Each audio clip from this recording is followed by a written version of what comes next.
Today on Investigate TV Plus, Parkinson's disease can interfere with a patient's everyday activities like getting dressed or bathing. I'm Tisha Powell. And I'm Lee Zurich. But next generation technology could help ease some of the disorder's most cumbersome symptoms. It's a tool. It's a tool that allows us to give a better quality of life for our patients. We take an in-depth look at how artificial intelligence enhances a Parkinson's treatment, why it provides more effective and personalized care, plus... So when somebody tells me I don't look like I have Parkinson's, I like that. How this advancement allows a former airline pilot to do something he hadn't done in nearly 2 decades. Then, from mass shootings to hoax threats. When we're talking about children, it's mind-boggling. I don't even have words to describe that. Parents' concerns for their children's safety at school is the highest it's been in over 2 decades. We examine how campus security protocols are evolving and one district's high-tech solution to protect students and teachers. And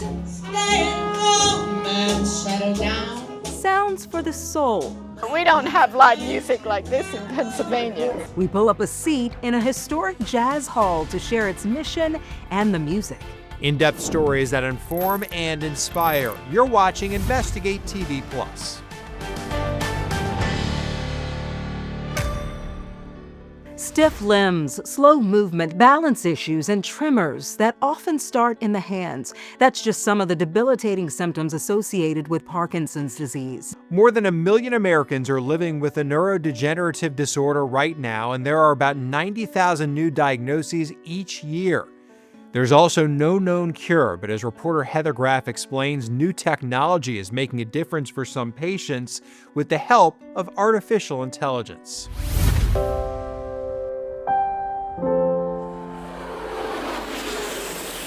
I got hired with United Airlines when I was 23 years old.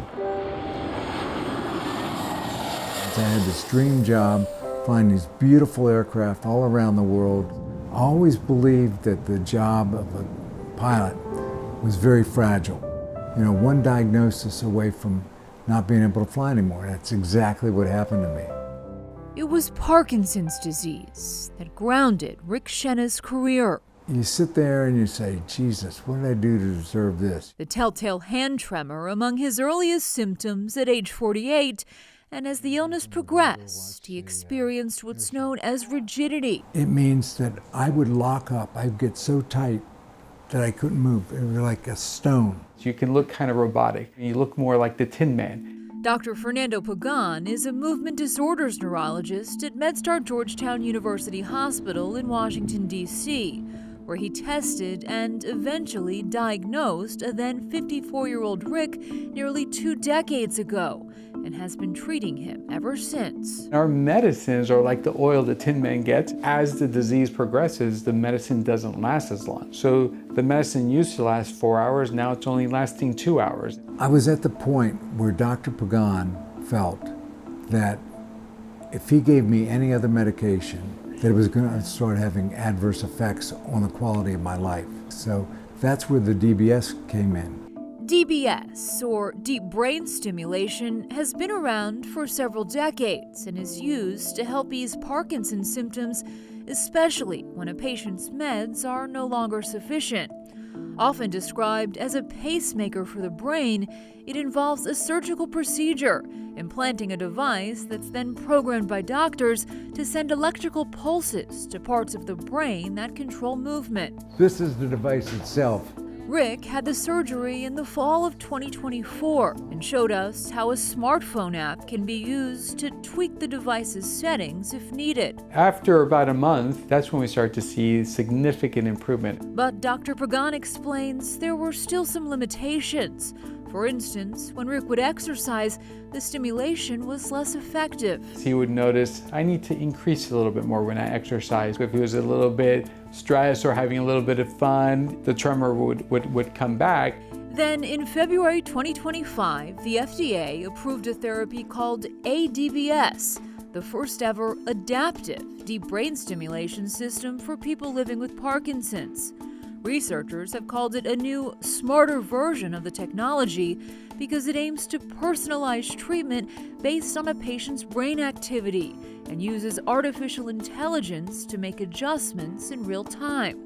Early studies showing ADBS has been associated with greater motor symptom control and fewer side effects when compared to the non-adaptive version. And this is using artificial intelligence to do that. Exactly. AI by itself isn't treating the patient.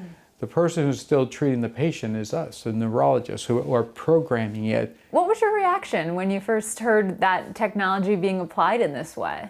We've been waiting for this. So in May of 2025, Rick became the first patient in the DC region and one of the first in the country to have his conventional DBS upgraded to the adaptive AI-enhanced system. No additional surgery needed, but rather a reprogramming of the original device. Anything that's going to make my life better, I'm all for. And what that did, then it rounds it out. So you're not going through these peaks and the valleys. And what effect does that have on your symptoms? It's made a big difference because I don't take near as much medication. I think it's a game changer because it shows that AI can be very beneficial for our patients. It's not perfect yet. It's still going to need further tweaking. So it's a tool that allows us to give a better quality of life for our patients. At one of Rick's appointments, Hi, Dr. Hi, Mr. Shenna. we saw it in action. Just watch to see what happens when Dr. Pagan turns Rick's adaptive DBS system off, his hands going from steady to shaking in a matter of seconds. Now you see a rest tremor that wasn't present before. And when it's turned back on, Rick's tremor subsides just as quickly. I got to tell you something, babe. It was the best thing I've done. Ultimately, it's what brought Rick to this regional airport in Virginia a few months later. It was the first time I've flown an aircraft in 18 years since I was first diagnosed with Parkinson's. With his symptoms virtually eliminated thanks to ADBS, Rick says he felt confident enough to seek and secure FAA approval under the agency's basic med program that allows him to fly non-commercially with strict limits on aircraft size, passenger load, and altitude. I had to go through an exam, psychological testing, because I had Parkinson's. And this has only been able to do this because of the DBS. A friend and fellow pilot by his side as they prepare for takeoff. And once in the air, Rick takes the controls and takes it all in. This was a big, big piece of my life, and I went back and I was able to do it again. His spirits flying high. It was a special moment. And his hope for the future looking up. Hope's what this is all about. To better understand what makes someone a good candidate for adaptive deep brain stimulation, we spoke to a researcher at the University of California, San Francisco. Dr. Simon Little helped develop one of the algorithms being used in this new technology. A candidate, if they have a lot of memory problems or a lot of mood or thinking problems, and then the decision of who should get adaptive DBS is really those patients that after the conventional DBS, we find that they still are having fluctuations in their symptoms. As for the biggest risk, Little says it's the fact that this does involve brain surgery. He encourages patients to talk to your doctors and make sure you get all of your questions answered on the front end. Still ahead, a frightening fall, a seriously injured teacher, and the first responders. Sir, can you hear me? A group of students. We show you how a high school program prepared them for a high-stakes moment. But first, from kindergarten to college, parents and educators worry about the potential for violence inside the classroom. We examine how one city's investment in security, construction, and law enforcement improved campus safety. You can watch Investigate TV Plus anytime online. Just subscribe to our YouTube channel at Investigate TV. You can catch stories and full episodes.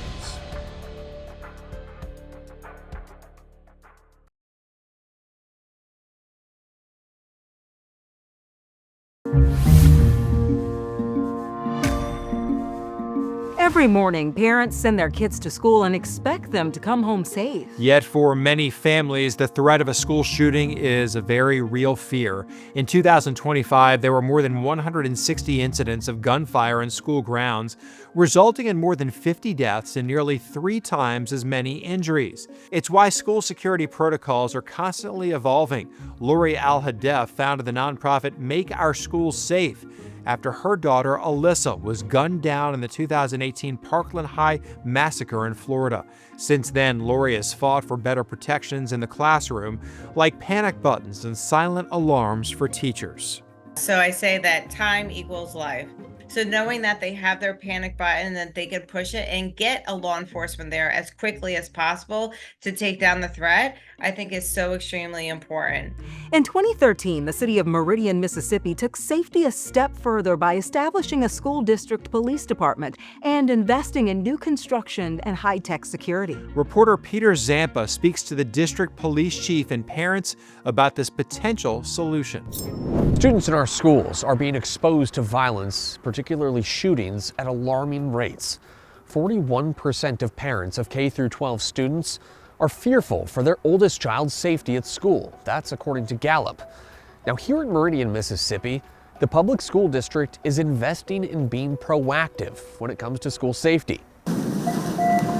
AI detectors greet students when they arrive here at Meridian High School. Just before 4 o'clock, I would imagine. Inside the cafeteria, you find the school district's police chief, Cornelius Parks. I knew at a very early age I was drawn to this line of work. Parks grew up here when the threats were different.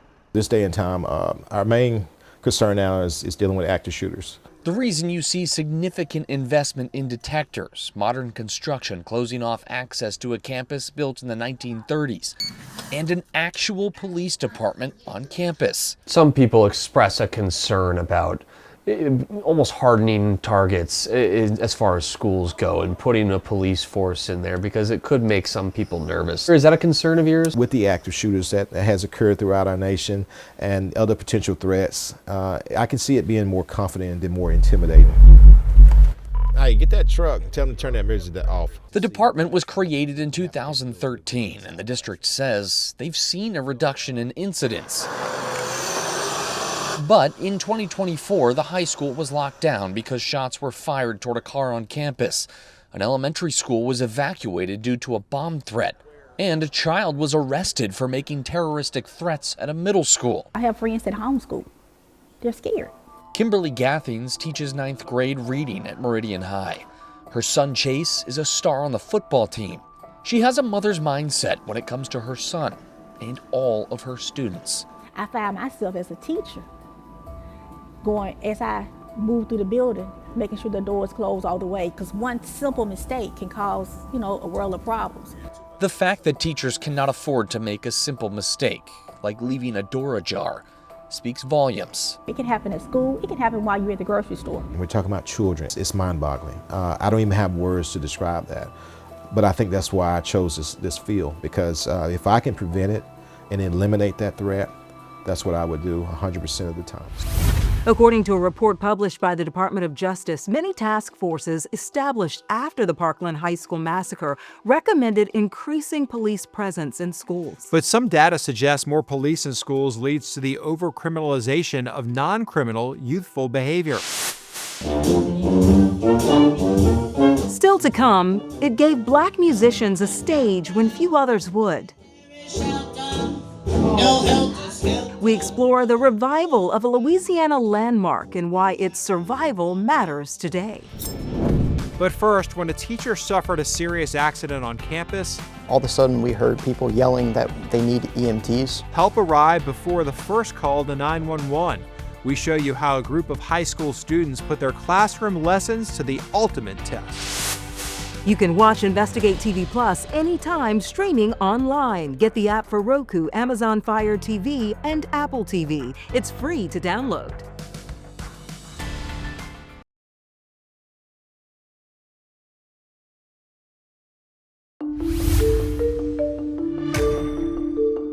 Once known as vocational school, career and technical education came to be a gateway from the classroom to a full-time job for some students. According to the Department of Education's most recent report, more than 8 in 10 high school graduates completed at least one course in a career education field. Some of the more popular CTE programs include hospitality, construction, agriculture, and health sciences. For a group of high school students in St. Louis training to be EMTs, they never expected a day in class would become a real-world test. Reporter Caroline Hecker shows us how they put their lessons to work. Blood pressure, 92/58. Down this hill, inside a garage, I'll palpate his abdomen. is a group of students pursuing a career of helping others. Sir, can you hear me? South Tech's firefighter and EMT program is made up of high school students from across the area, preparing them for the real world before they even graduate high school. Can I get a pulse on you? But for these four friends, that real-world experience came one day last fall. The group was studying here in the garage when they heard yelling coming from the nearby hill. All of a sudden, we heard people yelling that they need EMTs. They jumped up, making their way up the hill to see what was going on. And we're like, where's he at, where's he at? We see like a Dunkin' cup off the side, and we like start swiveling our heads, and we look down on the embankment, and the patient's there bleeding. The boys say a teacher from another class tripped going down the hill, hitting his head and rolling down an embankment. He was awake from what I could see, but he wasn't like alert to what was happening around him. I gave him a little sternum rub to see if he would respond to that, which he didn't. Immediately, the four friends began triaging, while other students called 911. The skills that we learned, I think, helped a lot. Like it was muscle memory, we were down and in it, and we were doing it, and I think we helped. Meanwhile, Fenton Fire Protection District was on its way. Its job made much easier and quicker thanks to the students' training. They knew to keep the scene safe, they knew to help out and try to stabilize the patient, and then they knew that our paramedics coming in, they knew what information that they would be looking for. The man suffered serious injuries, but is recovering. The experience, one the boys say, has solidified their career choice. It really showed me that I want to really pursue this career, and I'm able to help as much as I can. For now, it's back to training with the dummy. I'm going to put him on a backboard as well. Ready for that next call, whenever that might be. Up next, sounds of the past thrive in the present. We show you how a historic venue inspires a melting pot of good food, good company, and fine music. Our in-depth coverage continues. You can get connected to Investigate TV Plus on all social media platforms.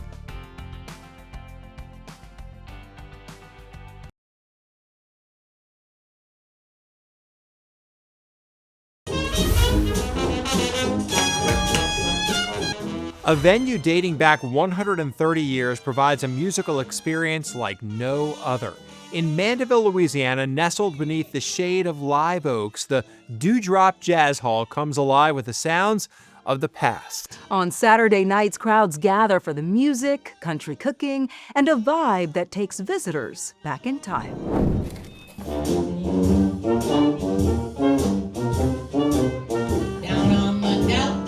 It's a place that transcends time.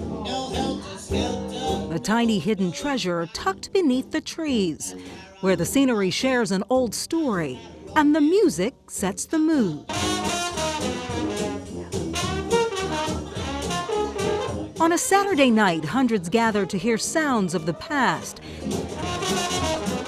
that bring the old Dewdrop Jazz Hall back to life. Jazz. I'm from New Orleans, grew up in New Orleans, so born and raised with jazz, blues. Love it, love it. This small spot just north of the Crescent City has a history all its own.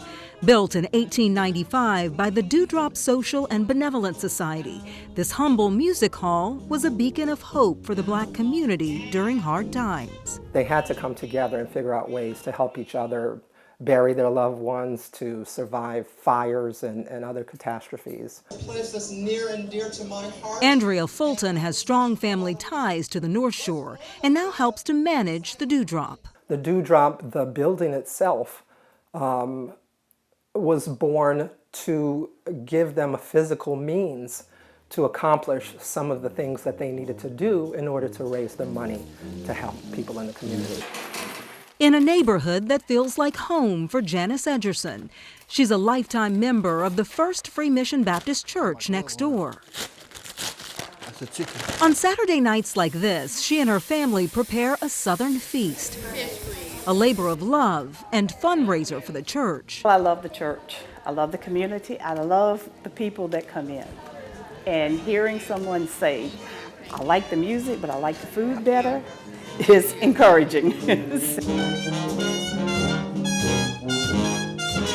If these cypress walls could talk, they would tell of all the musical talent from eras gone by. The perfect artist is an artist that is capable of somehow sparking a memory of some of that original music and maybe adding something new.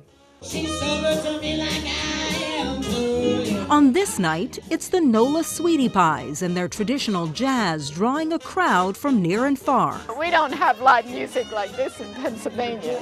It's different and it's fun and it's warm. It's not that long ago, some people came from France and I was their host. Visitors from around the world all brought together under the majestic oaks by a piece of Louisiana history that has stood for more than a century.